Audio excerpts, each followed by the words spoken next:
Cabsidu waxay ka hor istaagtaa guusha. Guushu waxay ku jirtaa inaad halis yar qaadato. Cabsidu ha noqoto mid kaa digta laakiin ha noqon mid celisa guusha. Mararka qaar go'aankaad qaadanayso inaad ka labalabeyso ayaa ah wax ugu weyn noloshaada. Haddii go'aanka ugu horreeya aad ka labalabeyso aad jah wareerto, kuwa kuu dhimanna waa sidaas oo kale. Marka dhalinyarta waxaa fiican go'aanka ay qaataan inay ka dhabeeyaan ha u xumaado ama ha u samaado. Sagaarada aad aragtaan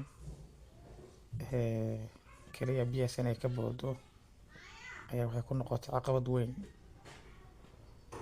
Kuwaas kale ayagoo geesnimo iyo go'aan qaadasho muujiyay mana la is dhihi karo